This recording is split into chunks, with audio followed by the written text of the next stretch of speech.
In just 9 brutal minutes, J.D. Vance didn't simply shatter political lies, he ripped apart a deception that had silently crushed American families for over 30 years. Right there on live TV, with over 12 million eyes locked on every word, the stage transformed from a debate into a reckoning. The room froze. Even Beto O'Rourke, known for his sharp comebacks, stood silent, caught in the shock of a truth so raw, so dangerous, no one before had dared to speak it out loud. And tonight, for the first time, we take you inside that moment, the moment when a nation held its breath, when the mask of comfort was torn away, and when the forgotten voices finally echoed across America. What did J.D. Vance say that left a room of powerful men speechless? What truth could shake even the most hardened hearts? Stay with us, because some truths don't belong to politicians or headlines. They belong to all of us. And as you join this journey, remember, what you are about to see is a fictional story, a story shaped to bring to life the hopes, fears, and silent battles of so many. The names, the words, the moments may be imagined, but the emotions, the struggles, the yearning for fairness and dignity, those are as real as America itself. And now, stay with us, because what you're about to feel might change the way you see everything. The cameras rolled, capturing every flicker of light that danced across the massive debate stage. Above, the harsh glow of studio spotlights made the polished floor gleam like a battlefield at dawn. The TV studio wasn't just a room anymore. It felt like an arena, charged with electricity, as if the very air crackled with the weight of what was about to unfold. The audience, packed shoulder to shoulder, buzzed with nervous energy. There were whispers, low and sharp like the hiss of steam escaping a cracked valve. A woman in the front row gripped the edge of her seat so tightly her knuckles whitened. A man behind her adjusted his tie for the third time, his eyes darting between the stage and the giant screens overhead, flashing, "Live, the nation watches." Suddenly, the stage doors parted. Out stepped J.D. Vance. His presence alone drew a sound that wasn't quite a cheer, nor a boo, but something jagged in between. Murmurs rippled through the room. Is that really him? What's he doing here after all this time? Doesn't he know he's done? J.D. walked forward with a deliberate slowness, as if each step anchored him deeper into the ground. His gaze swept across the crowd. Not defiant, not pleading, but searching. Searching for what? Maybe for one friendly face in a sea of skepticism. Maybe for the courage he knew he would need tonight. A man in the second row smirked and muttered under his breath, "Why is he here?" The phrase echoed in more than one corner of the hall, and perhaps, J.D. thought, in the minds of millions watching at home. And then came Beto O'Rourke. He strode onto the stage with the easy confidence of a man who believed the night was already his. His suit immaculate, his smile rehearsed, Beto reached out and took J.D.'s hand in a firm shake. But there was no warmth in the grip, only the polished performance of civility. His eyes flickered with something else. Triumph, maybe, or was it pity? The audience caught the exchange. That second too long when the handshake didn't feel like greeting, but like a quiet declaration of war. The moderator's voice boomed, cutting through the tension like a blade. Tonight, we witnessed the face-off the nation didn't expect. 2 men, 2 visions, 1 stage, and no more hiding from the truth. A hush fell, brief but heavy. J.D. glanced sideways at Beto, noticing the way Beto's fingers drummed softly on his podium. A nervous tick, or just habit? The crowd leaned forward as if afraid to miss even a breath. And then came the small details that only the keenest eyes might catch. A cameraman adjusting focus, his lens trembling ever so slightly. A woman near the back wiping at her eyes. Emotion or frustration? And at the far edge of the audience, a young man in a faded factory uniform, clutching a folded piece of paper so tight that his knuckles blanched. The air grew thicker, as if all oxygen had been drawn into the waiting silence before the first word would be spoken. Somewhere a phone buzzed and was quickly silenced. Somewhere a pen clattered to the floor and was not picked up. What was J.D. thinking in that moment? What truth had brought him back to this stage after years of exile, after years of being labeled a traitor, a has-been, a man who failed his people? The crowd didn't know. The nation didn't know. But JD knew. And soon, very soon, so would everyone else. As the red tally light on the main camera blinked, signaling they were live to millions across the country, JD drew a breath that felt heavier than any he'd taken before. He could feel the weight of 12 million eyes waiting, judging, hoping, or perhaps waiting to see him fall. And at that instant, no one, not Beto, not the moderator, not the restless audience, knew just how much this night was about to change. The hush that had settled over the stage lingered, stretching the moment, letting the weight of it seep into JD's bones. He stood there, hands resting on the edges of the podium, his fingers tracing invisible lines into the smooth wood, as if grounding himself. The crowd's eyes were fixed on him, but his mind had already begun to slip inward, pulled back by memories that refused to stay buried. How many nights had he lain awake, staring at the cracks in a cheap motel ceiling, the hum of neon signs outside filling the empty silence of rooms he called home? Nights when the headlines screamed his name with words like traitor, sellout, coward. Nights when he wondered if maybe they were right, that maybe he had abandoned the people who once believed in him. He could still see the faces from those town halls, the weathered, lined faces of men and women who had clapped for him once, who had pinned their hopes on his promises. Faces that turned cold when he couldn't stop the factories from closing, when he had no answers for their questions, when all he could offer was silence. He had stopped going after a while. It was easier not to see the disappointment, easier not to feel the shame. A flash, the rusting shell of a steel mill, its windows shattered, its gates chained. Another, the empty parking lot of a textile plant, weeds pushing up through cracked asphalt. And another, the empty stare of his childhood friend Mark, a man who had lost his job, then his home, then his will to keep fighting. JD hadn't been there for Mark. He hadn't been there for any of them. The memory coiled tight in his chest, but he didn't look away from it this time. He let it burn through him because tonight was different. Tonight wasn't about salvaging his name or proving a point. Tonight wasn't for the cameras or the headlines or the spin rooms that waited like vultures. It was for them, for Mark, for the factory workers who couldn't sleep for worry, for the families scraping by in towns the rest of the country had long since forgotten. JD exhaled slowly, as if the breath itself carried a promise. Tonight, he thought, I speak not for me, but for them. The lights above seemed to blaze brighter, the heat of the moment pressing down on him as the moderator cleared his throat, ready to begin. JD's gaze lifted, locking with Beto's just for an instant. There it was again, that polished, confident grin, the kind that had played so well in front of cameras, the kind that made audiences lean in. JD felt none of that ease. What he felt was the heavy responsibility of words that could not be unsaid. The tension that crackled in the studio moments ago hadn't left. It had only shifted, coiled tighter, waiting for the first word to break it. And as the moderator's voice echoed across the stage, JD reminded himself that this wasn't just another debate. This wasn't just another night. This was the reckoning he owed to all the faces that haunted his memory. And so, standing beneath the searing lights, JD straightened his shoulders and prepared to speak. Not for the man they called a traitor, not for the politician they had written off, but for every voice that had been silenced while he stayed silent. That silence ended tonight. The moderator's voice, steady but edged with anticipation, filled the charged silence. We begin tonight's debate with opening remarks. Congressman O'Rourke, the floor is yours. The words hung in the air for the briefest moment, and then Beto O'Rourke stepped forward, his expression composed, his tone smooth as polished steel.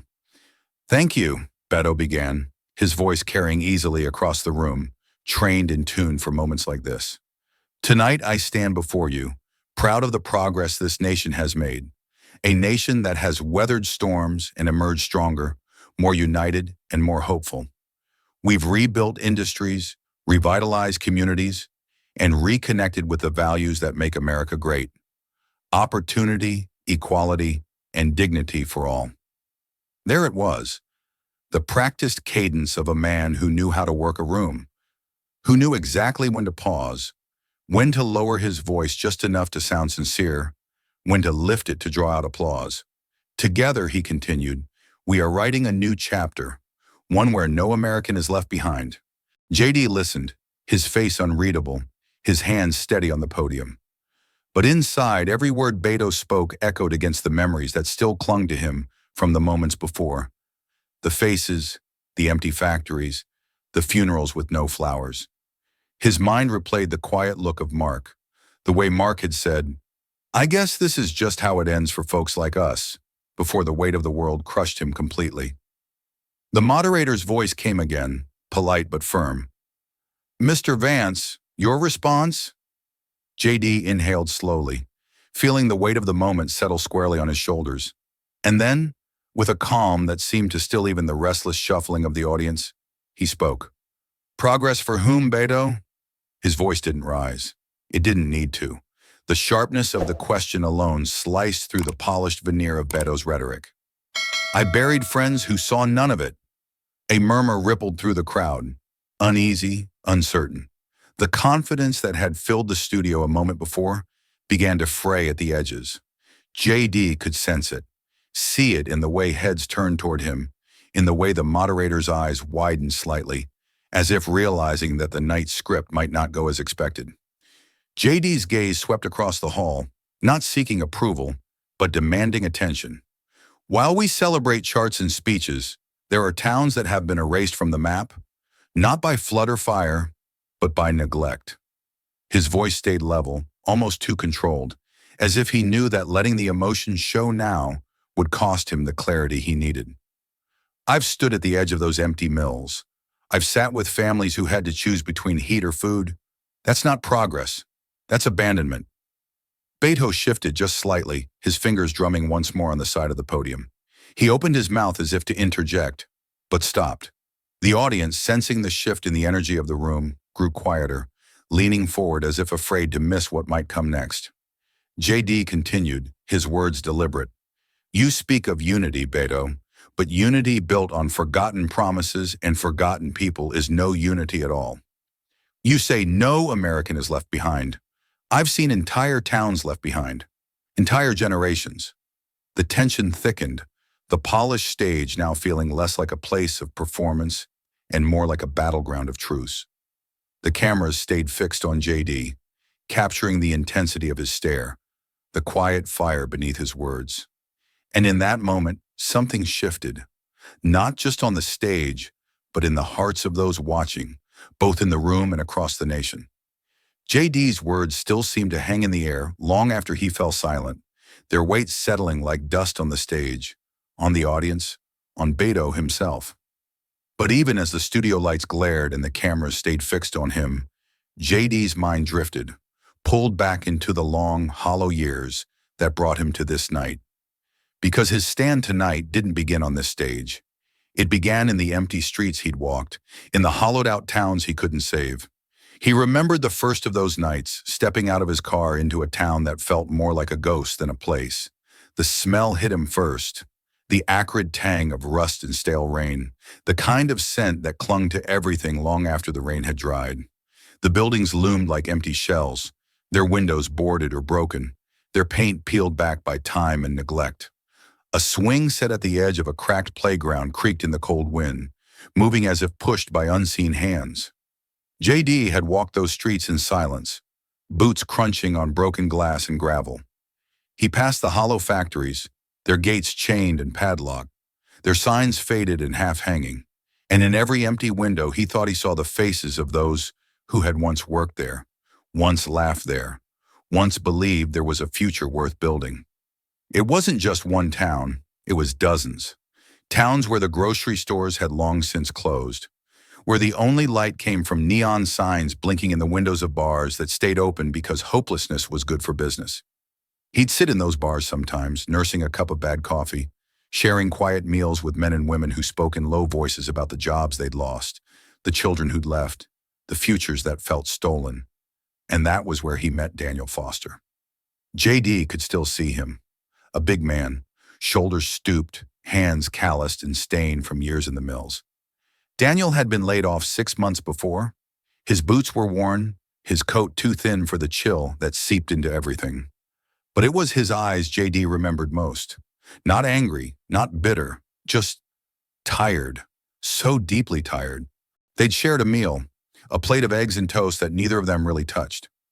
Daniel spoke little at first, but when he did, his words stayed with JD long after they left that table. They don't even come here anymore. The ones who made promises, they don't come to see what's left. JD hadn't known what to say. He'd nodded, offered what hollow comfort he could, and left that night with the weight of Daniel's words pressing on him harder than the cold. In the years that followed, JD found himself in more towns like that, heard more stories like Daniel's, until the weight of them became part of him, a silent burden he carried as he drifted further from the man he once tried to be. And it was that burden that filled his voice now, that gave edge to his words on the stage, that made this night something more than just another debate. As JD stood there beneath the lights, the memory of Daniel, of all of them, burned behind his eyes. He hadn't come back for applause. He hadn't come back for redemption.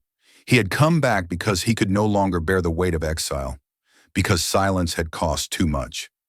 And as the moderator prepared the next question, JD knew that no matter what was said tonight, he would carry those voices with him until the last word was spoken. The memory of Daniel's weary eyes still lingered in JD's mind when the moderator's voice sliced through, pulling him back to the stage, to the here and now. "Congressman O'Rourke, your rebuttal." The words echoed in the charged stillness, and Beto stepped forward, his expression calm, almost sympathetic. But JD sensed the steel beneath the smile. "Ladies and gentlemen," Beto began, his voice smooth, controlled, polished as ever.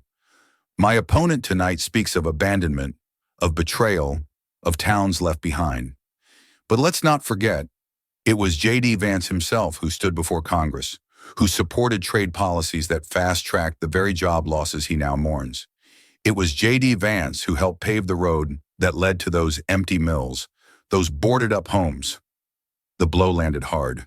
The room, already tense, seemed to pull in on itself. Whispers rippled through the crowd like wind through brittle leaves, soft at first but rising, gaining edge. A man near the front leaned toward his neighbor, voice low but clear enough. "I knew it. He talks a good game, but he's part of the problem." JD felt the heat rise in his face, felt his jaw tighten as Beto's words echoed louder than the whispers. For a moment, the light seemed too bright, the air too thin. The weight he carried, the weight of exile, of regret, of towns like Daniel's, felt heavier now, as if Beto's words had added fresh chains. Beto continued, measured, never raising his voice. "We can't rewrite history tonight. We can't undo choices that cost hard-working Americans their livelihoods. But what we can do is tell the truth. And the truth is, J.D. Vance had his chance to stand up for these communities, and he chose differently." The crowd shifted, and JD could feel it, the slow turning of the room, the doubt creeping back in. He saw it in the way heads turned away from him, in the way eyes that had begun to soften now hardened once more. The murmurs deepened, some voices tinged with anger, others with disappointment, and for a breath, just one long breath, JD wondered if Beto was right, if this comeback had been doomed before it began, if his words tonight, his promises, his pain, if all of it would drown beneath the tide of his own past. The moderator glanced at JD, eyes wide, sensing the shift, perhaps even bracing for the moment JD would falter, would fail to answer. But JD didn't move, not yet. He stood there, hands steady on the podium, though his pulse pounded in his ears, his mind racing through memories he'd rather forget, the speeches he'd given in marble halls, the votes cast in rooms far removed from the towns he claimed to defend. The silence stretched, thick and heavy, as if daring him to break it.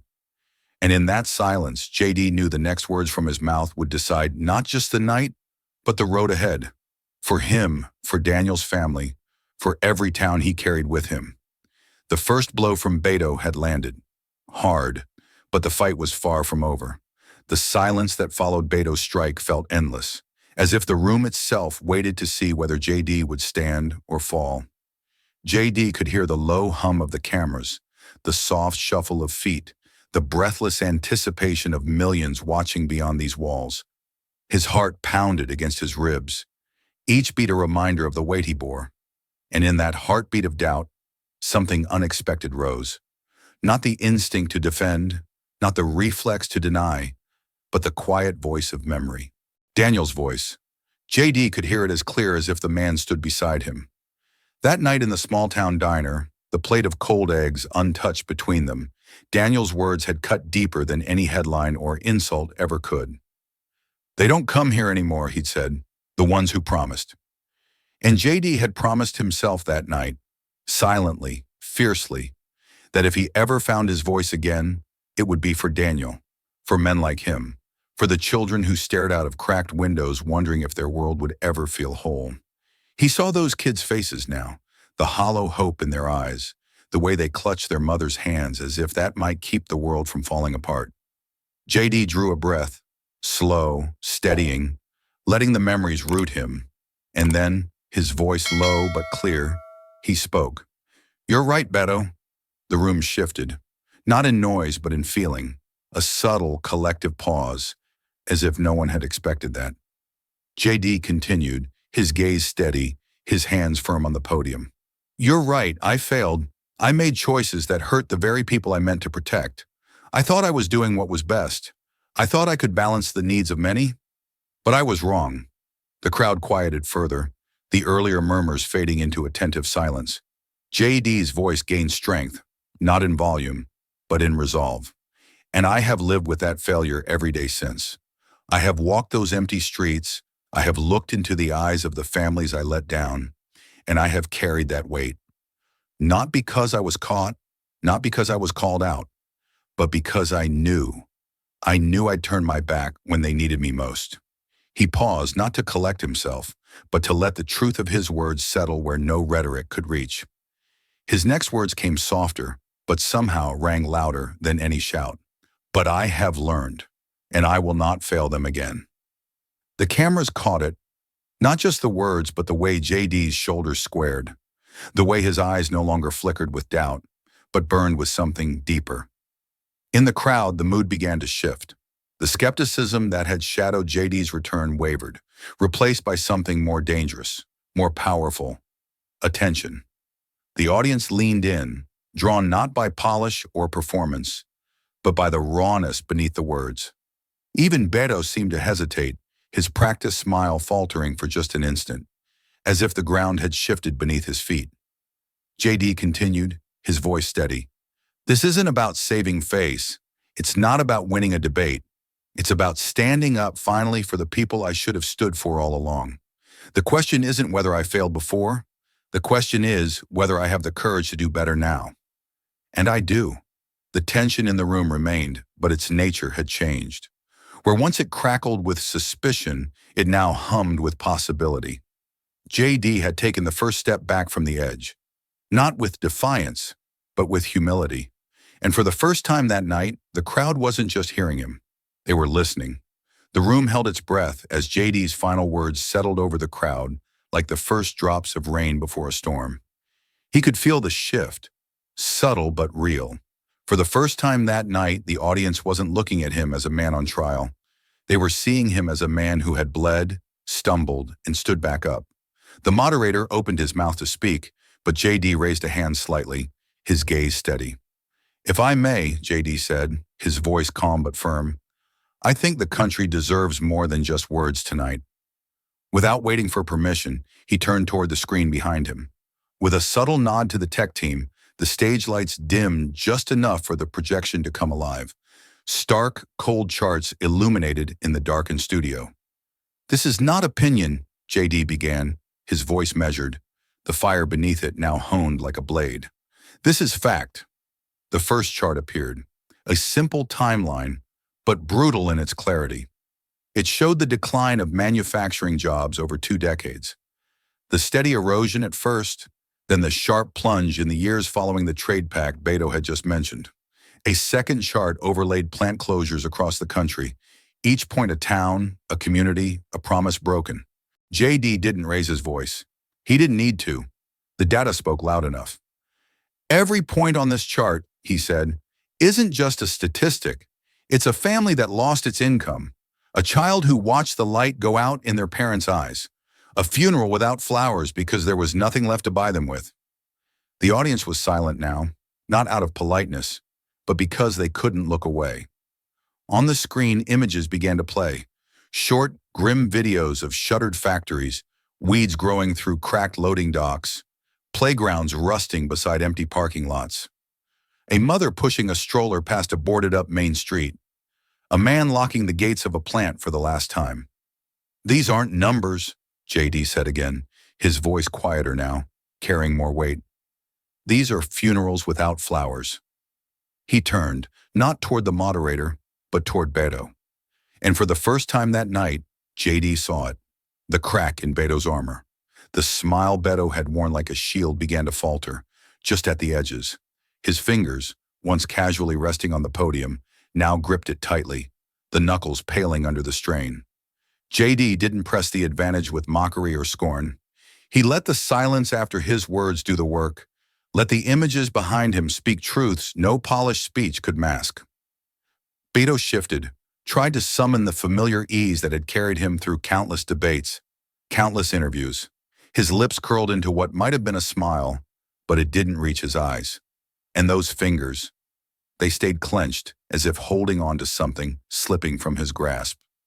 JD faced the audience again, his voice steady, no longer the man trying to claw his way back from failure, but the man who stood for something larger than himself. "I don't show you this to win a point tonight," he said. "I show you this because this is the America I've seen, and I won't stop until it's seen by all of you." The crowd, once restless, now sat utterly still. And for the first time, JD felt that maybe, just maybe, the truth was enough to break through the noise. The last image on the screen faded, but its echo remained. Not in sound, but in the heavy stillness that gripped the hall. JD let the silence linger, not as a tactic, but as a respect for what had just been shown. He could feel the weight of 1,000 eyes on him, waiting, perhaps, for him to claim victory in that moment. But that wasn't why he'd come. And so he drew a slow breath and began again, his voice lower, carrying a different kind of power. "I want to tell you about a man named Daniel Foster." The name alone seemed to draw the crowd in, the way a sudden hush falls before the first note of a song. JD's hands rested lightly on the podium, his gaze sweeping the room, but his mind was far from the stage. "I met Daniel at a food bank, in a town that used to hum with life, a place where the mill's whistle marked time, and men came home with honest pay for honest work. When I found him, Daniel was standing at the back of a long line, shoulders hunched, trying to look small. His boots were worn thin. His coat wasn't enough to keep out the cold that morning." JD's voice wavered slightly, the memory raw even now. He steadied himself, drawing from the image of Daniel's face. Not to weaken, but to honor it. "He didn't look at me at first. I think it was the shame. A man who'd worked 30 years with his hands, now waiting for a box of canned goods. When he finally spoke, he didn't complain. He didn't blame. He just said, 'I never thought I'd be here. I never thought I'd be this man.'" There it was, the truth JD couldn't escape, the truth that had driven him back to this stage. His voice thickened, but he didn't let it break. He wouldn't. "I didn't come here for applause," JD said, the words quiet but carrying to the farthest row. "I came here because Daniel couldn't." The room, so often alive with murmurs and reaction, fell completely silent. Even the soft hum of the cameras seemed distant now. JD could see it, the change in the crowd, the way people leaned forward, caught not by spectacle but by the sincerity beneath the pain. And there, on the opposite podium, JD saw what he hadn't seen all night. Beto, polished and practiced, shifted his stance. His fingers, which had once drummed confidently, now gripped the podium's edge. His smile, so ready at every turn, faltered at the corners. His eyes, usually scanning the room with ease, now fixed on JD, searching for a reply that wouldn't come. JD didn't press his advantage with statistics or clever lines. He let the humanity of Daniel's story fill the space. "Daniel didn't ask for promises," he continued, his voice steadier now. "He didn't want speeches. He wanted dignity. He wanted to matter again." The lights above seemed less harsh, or maybe it was the moment that softened them. The stage no longer felt like a battlefield. It felt, for the first time, like a place where something true was being said. JD's eyes met those of the audience, not challengingly, but with quiet plea. We owe men like Daniel more than debate points. We owe them a future, and I swear to you, I will fight for it. No applause followed. Not yet. Only silence. The kind that meant people were thinking, feeling, questioning. The kind that meant they were listening, truly listening. The silence that had settled after JD's words stretched long, weighty, and real. The kind of silence no speechwriter could plan for. No debate coach could rehearse. JD stood steady, his eyes holding the crowd, his heart still beating with the memory of Daniel's voice.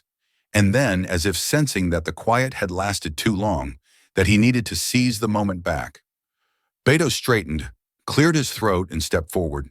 His voice rang out, louder than before, the polish returning, the practiced rhythm of a man who had delivered lines like these 100 times in halls across America. Ladies and gentlemen, let's not be swayed tonight by emotional stories alone.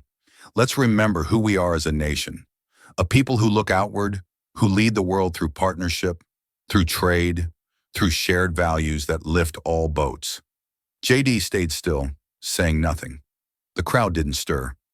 Beto's words came faster now, driven more by urgency than confidence. Mr. Vance would have you believe that the answer is to close our doors, to retreat, to turn our backs on the world. But that is not America. That is not who we are.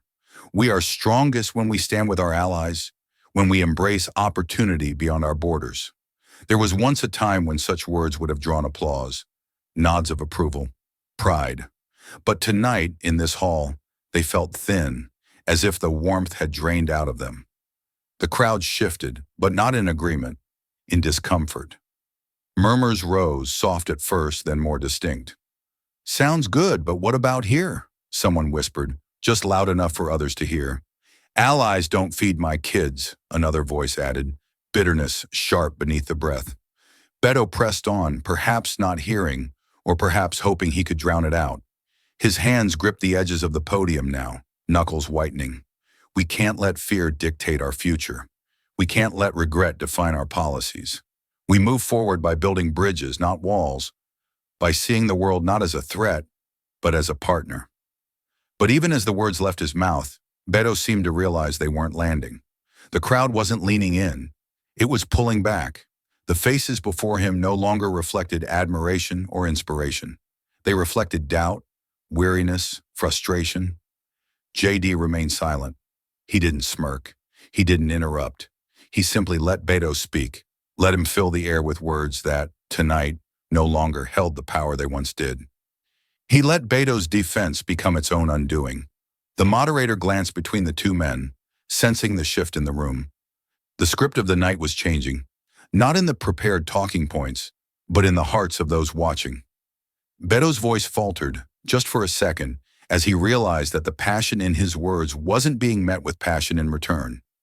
He tried to rally, forcing a smile that no longer fit, gesturing broadly as if sheer movement could summon the energy back. We must not be divided by fear. We must be united in purpose. But the words echoed, hollow, in a room that had heard too many promises, seen too few results.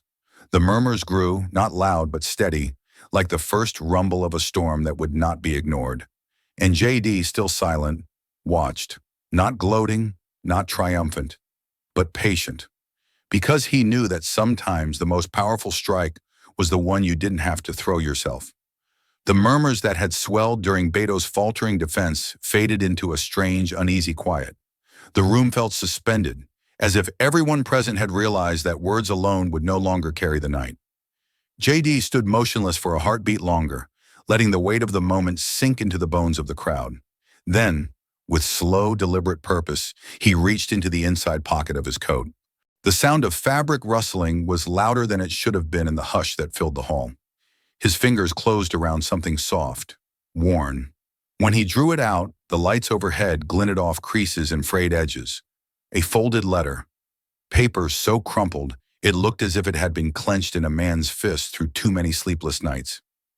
JD unfolded it carefully, as if afraid the fragile paper might tear with the wrong touch. His eyes scanned the words once more, though he knew them by heart. He had read them 100 times alone. Tonight he would read them aloud.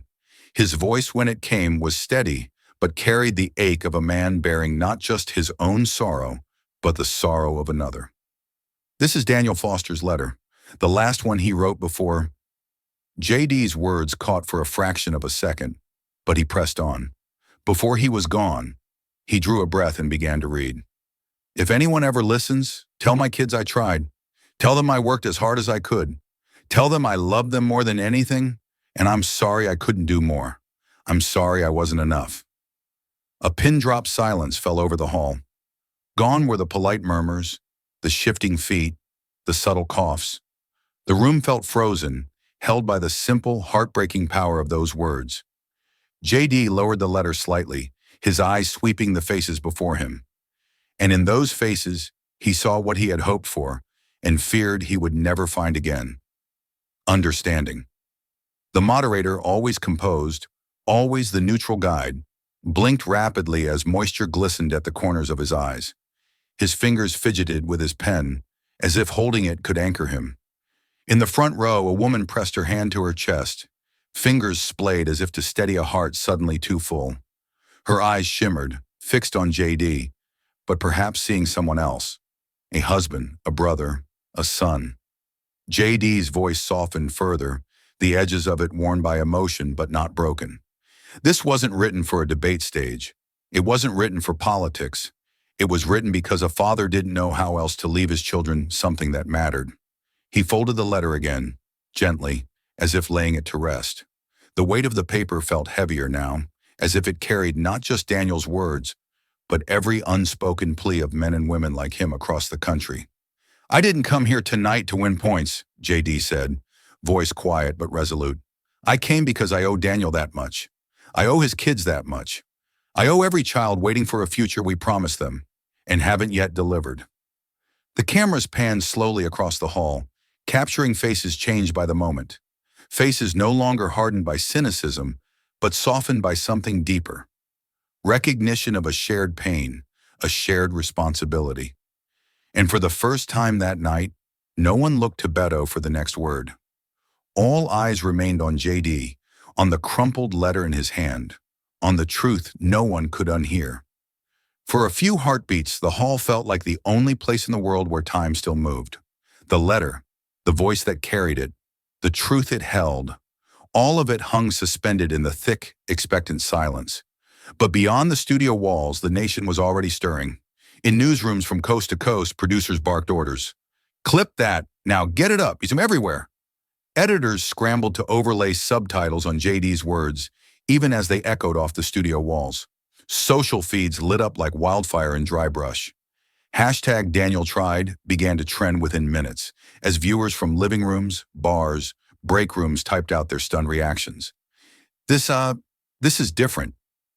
I haven't cried watching a debate in years. That letter, God help us, that letter. Even anchors watching from their glass-walled booths fell silent, their well-worn scripts forgotten for the moment. The nation wasn't just watching, it was feeling. JD stood steady amid the storm he had unknowingly unleashed. His gaze, calm but heavy, swept the hall one more time before he spoke again, his voice low, almost as if confiding in those gathered. Daniel's gone, he said. No dramatics, just truth. But his voice echoes tonight, in this room, in your homes, in your hearts. The weight of it was immense, and yet it didn't crush. It connected. JD wasn't speaking like a politician anymore, or even a man seeking redemption. He was speaking like a neighbor, like a father, like a citizen who had finally found the courage to say what mattered. And in that moment, Beto faltered. The man who had once owned stages with ease, who could summon applause with a turn of phrase, now seemed smaller beneath the glare of the lights. He opened his mouth, searching for the familiar rhythm of his voice, but the words wouldn't come. His fingers drummed the podium, then clenched its edge as if steadying himself against a wind only he could feel. When at last he found words, they came haltingly. I think we can all agree that what we just heard is deeply moving. His voice lacked the firmness it once carried, as if the ground beneath him had shifted and he no longer knew where to place his feet. The audience didn't respond. No applause, no murmurs. They weren't looking to Beto now. They were still with JD, with Daniel, with the letter that had somehow cracked open the hardened shell of politics as usual. Somewhere in the control room, a producer whispered into a headset, "We're witnessing history." And it felt true, because this wasn't just another debate moment to be clipped and forgotten by morning. This was something raw, something real. A reminder that beneath the headlines and hashtags there were lives, voices, losses that mattered. JD didn't interrupt, didn't press. He let the power of what had been shared settle deeper, let the nation sit with it a moment longer. The red tally light of the cameras glowed steady, as if the entire country's eyes remained fixed on that single spot where truth had found its way to air. And as Beto struggled to gather himself, as the nation watched with hearts caught between sorrow and hope, JD knew. This was no longer about the next line or the next zinger. This was about the promise that voices like Daniel's would never again be ignored. The studio still pulsed with the heavy quiet left in the wake of Daniel's letter. JD could feel it in the air. That rare, fragile space where hearts were open, where the usual armor of politics had been set aside, if only for a moment. His fingers brushed the folded letter once more before he tucked it carefully back into his coat, as if returning it to a sacred place. But he knew he couldn't leave it there. The nation wasn't just waiting for grief. They were waiting for what came next, for the promise that sorrow would not end in silence. JD lifted his gaze, his voice steady but touched with the rawness of the moment. "We can't bring Daniel back," he began, his eyes sweeping the crowd, "but we can honor what he stood for. And that starts tonight, with real plans, not just words." He straightened, drawing a breath that felt like the first clear air after a storm. "We must guarantee work for every American who's willing to put in an honest day. No more empty promises, no more towns left behind while factories move overseas. We will reshore our manufacturing. We will rebuild what we let crumble. And we will protect the small towns that built this nation from being erased off the map." For a heartbeat, the crowd remained still, processing. It was as if they'd forgotten they were allowed to respond. But then from the middle rows, a single pair of hands began to clap, hesitant, testing the moment. Another joined, then another. The sound grew, spreading like a wave, finding its strength, until it filled the hall with the first true cheer of the night. JD felt it, not as a triumph, but as a release, as if the room itself exhaled together for the first time. His eyes glistened, the weight of grief still present, but now joined by something else. Hope. Hope that maybe, just maybe, this was the night things began to change. "This isn't about party," he continued, letting the applause settle, "or red states and blue states. This is about our shared future. It's about the towns we grew up in, the neighbors we care about, the families we're trying to raise. This is about making sure no parent has to write a letter like Daniel's again." The cameras caught it all. The tremor in JD's voice that spoke of both sorrow and resolve. The faces in the crowd now turned toward him, not with suspicion, but with something closer to belief. Even those who had doubted him at the start of the night now seemed to lean in, drawn by the sense that what he offered was more than a speech. It was a promise, forged in failure, but carried forward in truth.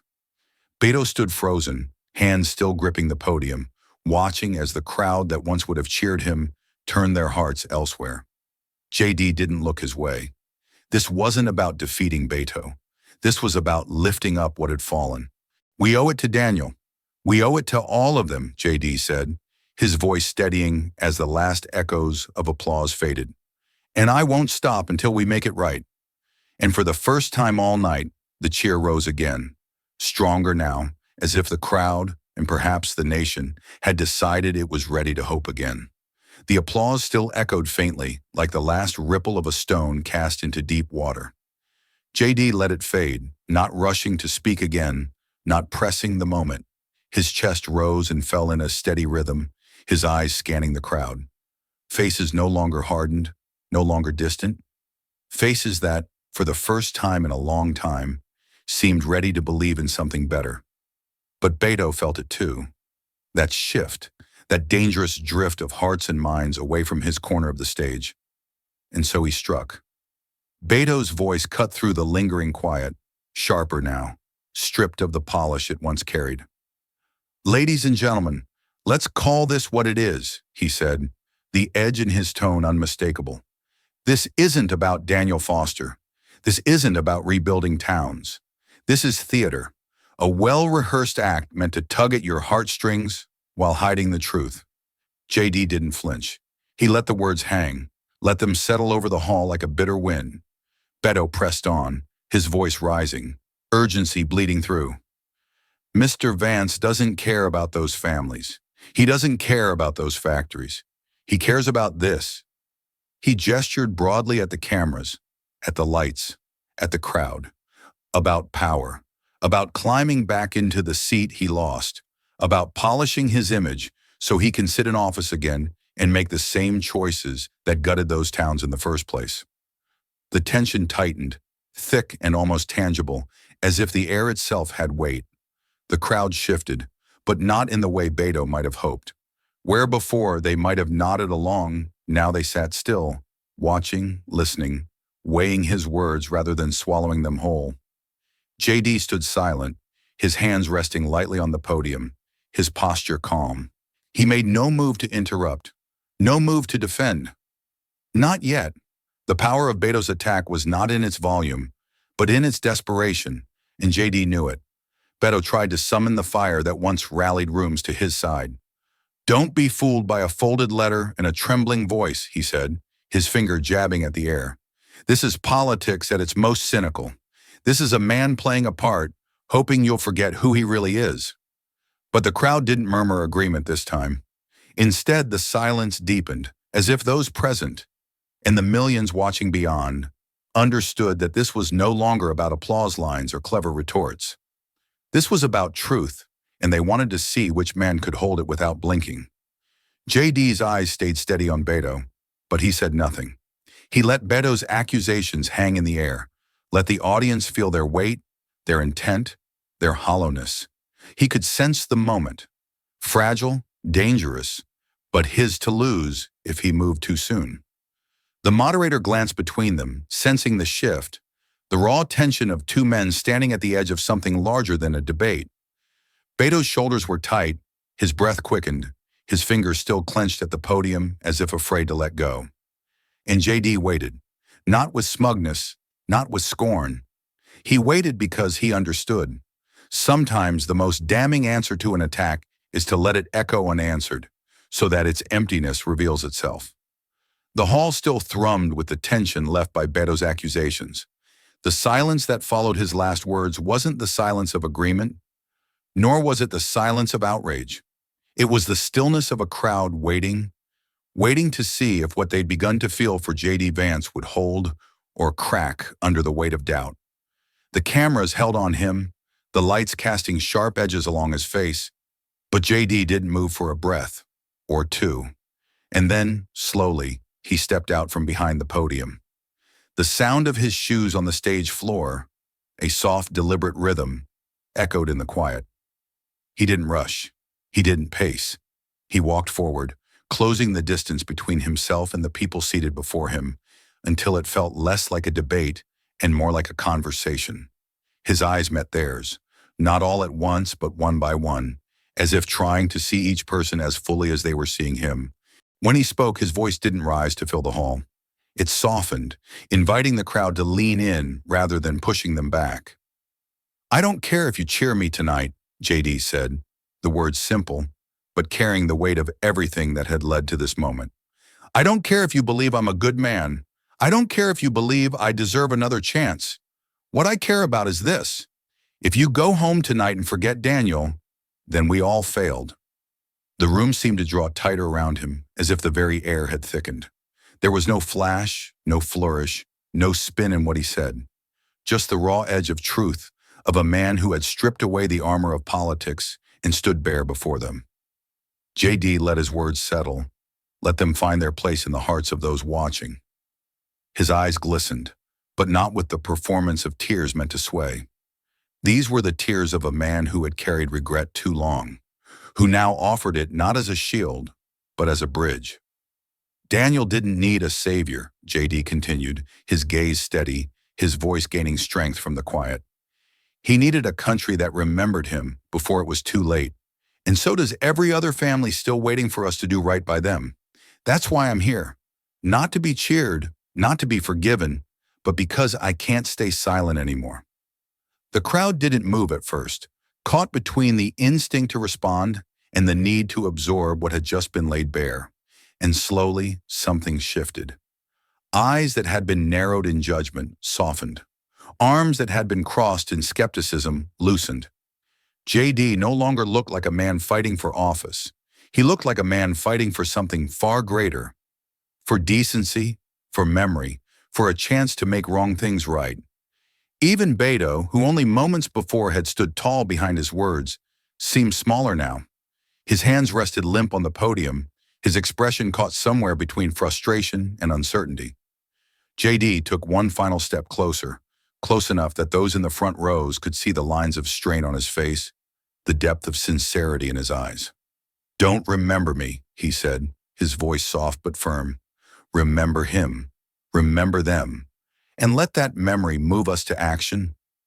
And in that moment, the man on stage was no longer just J.D. Vance. He was every voice that had gone unheard, every promise that had gone unkept. And the crowd, at last, saw it. The weight of J.D.'s final words seemed to linger in the charged stillness of the hall, as if the air itself was reluctant to move, afraid to disturb the fragile truth that had just been laid bare. His voice, so quiet yet so unshakable, echoed not in volume, but in meaning. The crowd held its breath, and then something subtle began. A man near the back, older, his hands rough from years of work, his eyes glassy with something he hadn't felt in a long time, rose to his feet, slowly, almost cautiously, as if unsure whether it was allowed or whether the moment was too sacred to break with sound or motion. His movement drew the attention of those around him, and for a beat, the room teetered between silence and response. And then another stood.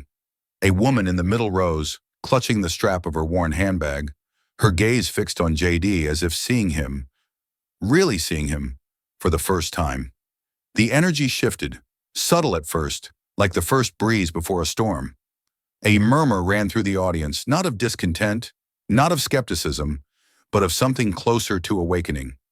JD saw it, felt it, but he didn't bask in it, didn't ride the wave for his own gain. He stayed where he was, steady, hands open at his sides, his expression one of resolve touched with sorrow. His voice came one last time in this round, low but clear, carrying through the hall not as a command, but as an invitation. "This is not my fight," he said, letting the weight of each word fall with purpose. "It's ours." The words weren't dramatic, they weren't polished for applause, and yet they landed deeper than any practiced line could have. The crowd seemed to understand that, seemed to feel the truth in it, the shared responsibility, the call that didn't come from ego, but from the simple, urgent need to do better. And as more stood, row by row, one after another, the hesitant turning into the shore, the room began to hum with something that hadn't been there at the start of the night. Unity. The cameras caught it all, the faces lined with care but softened now with hope, the hands that once folded in doubt now coming together in applause. Not wild, not frenzied, but genuine, the kind that comes when hearts have been moved rather than dazzled. And Beto? Beto stood behind his podium, the studio lights glaring down on him, no longer flattering but stark, revealing. His figure seemed smaller now beneath the brightness. His hands, which had once gestured with ease, now gripped the edge of the podium as if it alone could keep him steady. His eyes flicked between the rising crowd and JD, searching for the footing he'd lost. JD didn't look to him, didn't need to. His gaze remained with the people, with the moment, with the promise that this night could be more than just another televised clash. It could be the beginning of something better. And as the round closed, it wasn't JD's name the crowd carried with them. It was the fight he spoke of, the one he reminded them was theirs all along. The sound of applause still echoed faintly in JD's ears as he stepped back toward his podium. But he didn't let it fill him. The energy had shifted in the room, yes. He could feel it as surely as the warmth of the lights on his face. But he kept his focus, his heart rooted in why he was here. This wasn't about him. This wasn't about winning the night. It was about Daniel and every voice like his that had been drowned out for too long. But beyond the studio walls, the wave had already begun. In newsrooms across the country, editors barked orders over the clatter of keyboards. Get that clip up. Run it on the ticker. Social, YouTube, everywhere. Now. Producers scrambled to cut the moment clean. JD stepping forward, his voice steady, his final words clear as a bell. This is not my fight, it's ours. Within minutes, the clip flooded the airwaves. Cable news anchors, who had spent the early part of the evening framing the debate as a foregone conclusion, now leaned forward in their chairs, their voices tinged with something new. Curiosity, maybe even respect. Let's go back to that moment from JD Vance. Remarkable, really. You could feel the room turn. On social media, hashtags ignited like dry tinder to flame. Hashtag JD The Voice trended within 20 minutes, sweeping through timelines coast to coast. Viewers posted grainy phone videos captured from their TVs, accompanied by captions that spoke of surprise, of emotion, of a night that felt different. Didn't expect to feel this tonight. Say what you want, that hit home. For once, someone who's not just talking. Even the pundit panels began to pivot, their earlier skepticism softening in real time. On one network, a veteran analyst shook his head, almost smiling at his own earlier dismissal. Maybe we underestimated Vance. Maybe this isn't the same man we thought we knew. But inside the hall, amid the growing storm beyond, JD kept his gaze steady. He could sense the shift. The air felt lighter now, the faces before him no longer guarded, but open, engaged. Yet he refused to let the surge carry him away. He gripped the edge of the podium, grounding himself in the truth that had brought him here. This wasn't about trending hashtags or glowing headlines. This was about Daniel, about Daniel's kids, about towns where the lights had gone out and promises had gone cold. JD drew a breath, slow and measured, letting the moment settle over him without letting it change him. He thought of the letter, its creased edges, its simple, searing words. He thought of the men and women whose names he'd never known, but whose stories he'd carry with him long after the cameras stopped rolling. And as the moderator prepared the next question, as Beto shifted uneasily at his podium, as the nation watched with hearts unexpectedly stirred, JD reminded himself of the only victory that mattered. Not winning the debate, not winning the seat. Winning back the dignity of those who had been forgotten.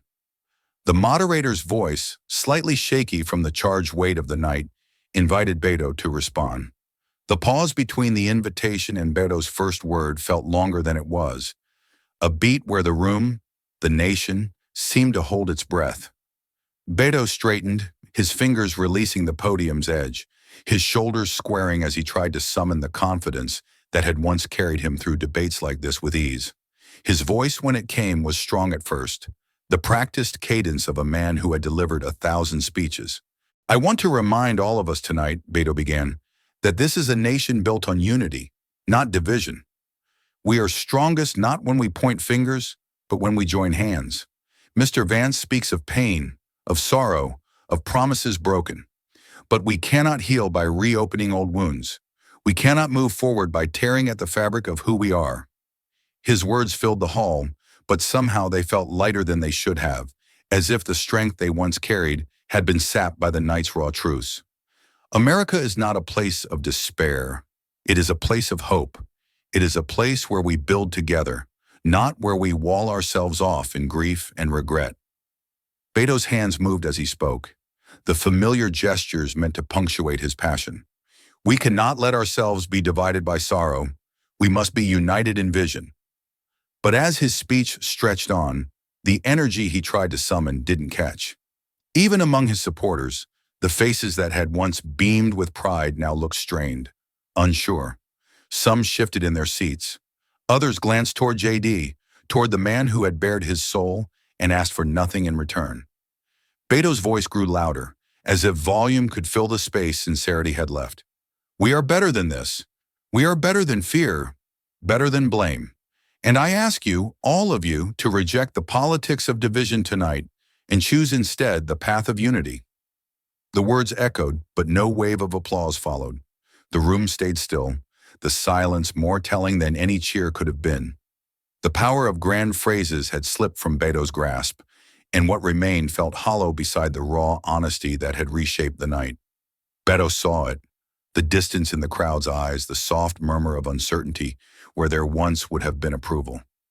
And for the first time, perhaps, he felt what JD had felt at the start, that terrifying weight of realizing the crowd was no longer with you.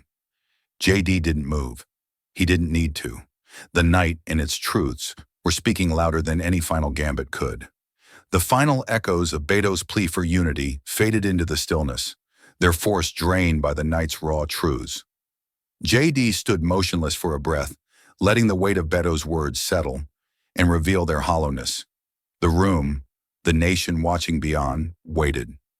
The cameras caught every flicker of the moment, Beto's forced composure, the crowd's uneasy quiet, and JD's steady gaze.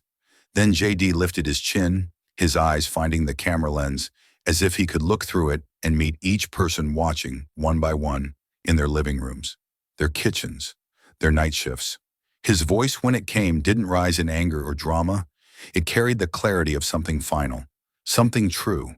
If truth divides, JD said, each word deliberate, cutting clean through the tension that gripped the hall, then maybe we need to stand on different sides, for once. For a heartbeat, the room was frozen, and then the silence shattered. Applause broke out, tentative at first, then swelling, surging, unstoppable. It wasn't the polite clapping of a crowd obeying formality. It was the eruption of people who had been holding their breath all night, now released by the courage of what had been said. JD didn't bask in it. He didn't raise his arms or smile for the cameras. Instead, he bowed his head briefly, a gesture not of victory, but of respect.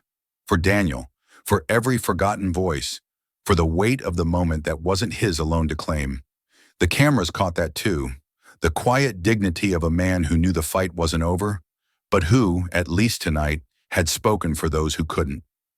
And as the applause rolled on, JD let the noise wash over him, not as triumph, but as a promise that the truth would no longer be silent.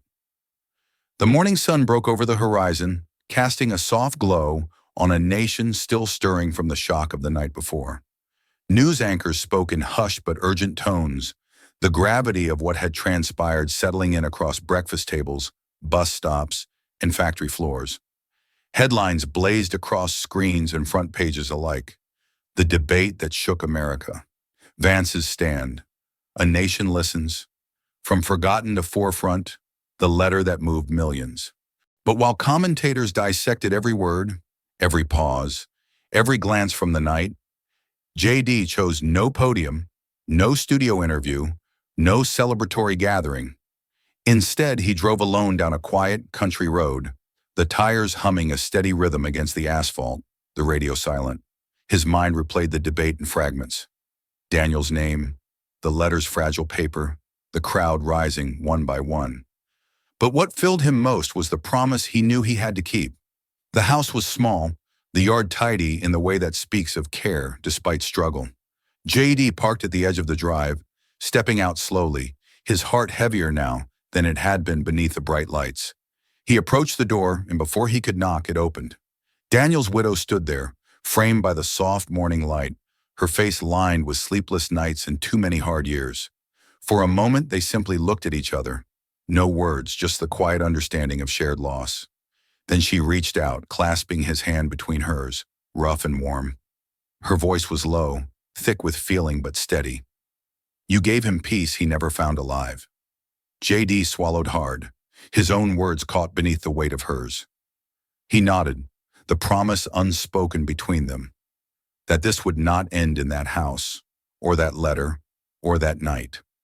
Together they stood in the doorway, two people bound not by politics or power, but by the memory of a man who had asked only to be heard. Days turned into weeks, but the momentum didn't fade.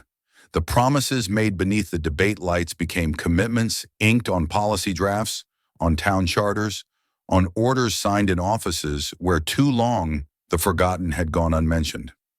And now JD stood at the edge of a place that symbolized both failure and hope. The gates of a steel plant that had sat silent for nearly a decade, weeds clawing at its foundations, the echoes of work long past still hanging in the air.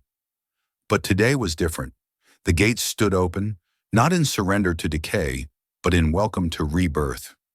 JD walked through them, flanked by local officials, union leaders, and workers who had gathered not for ceremony, but for the start of something real. Inside, the vast floor hummed, not with the roar of machines, not yet, but with voices, voices of men and women who had once stood in breadlines, who had sent out resumes that never drew replies, who had watched their towns empty and their hopes wither. JD stopped at the center of the space, turning slowly, taking it all in. The faces, the history, the promise. And then he spoke, his words carrying not because of microphones or amplification, but because of the quiet that settled as he began. This is not a photo op. This is not a headline. This is the start of what we swore to build together. He paused, letting the moment sink in. No more abandoned towns. No more abandoned dreams. There was no eruption of applause. Not yet. What came first was a sound softer but deeper. The sound of breath released, of shoulders unburdening, of people daring, just a little, to believe. And then the clapping began. Hesitant at first, then growing, echoing off the steel beams, the hollow walls, filling the plant with a music it hadn't known in years.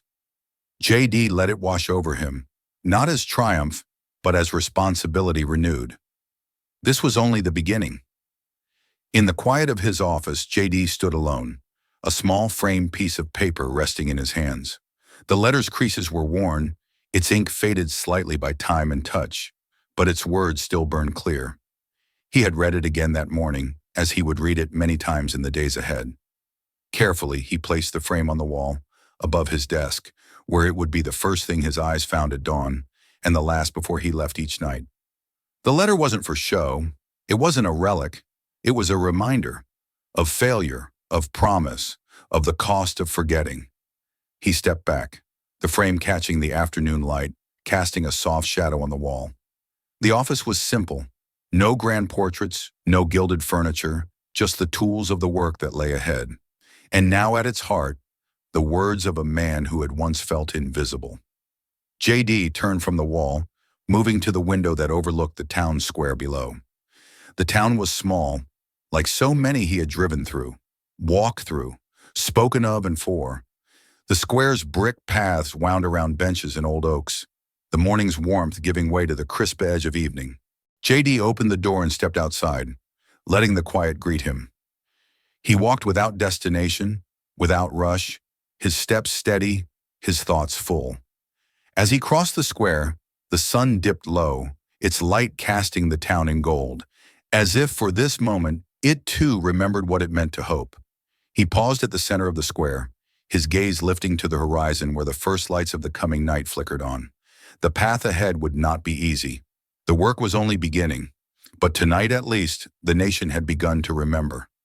And that was enough to take the next step. And with the letter's promise echoing in his heart, JD walked on, the rising sun at his back, the voice of the forgotten now part of the country song. This story reminds us that true leadership isn't measured by applause, but by the courage to speak for those unheard. JD's journey shows how honesty, humility, and action can begin to heal what's been broken. It challenges us to ask, when was the last time we truly listened to the forgotten voices around us? And what will we do for them today? If this story touches you, don't let it stop here. Like, share, and subscribe to JD Stories, where every voice matters and every story echoes far beyond the screen. This story is a fictionalized and dramatized narrative created for educational, inspirational, and storytelling purposes. While it may be inspired by real public events, people, or societal issues, it includes imagined dialogue, reconstructed scenes, and character interpretations meant to highlight broader themes of justice, dignity, and resilience. Any resemblance to actual events or individuals beyond public knowledge is purely coincidental. We do not intend to defame, mislead, or harm, but to invite reflection and meaningful conversation. Thank you for watching JD Stories.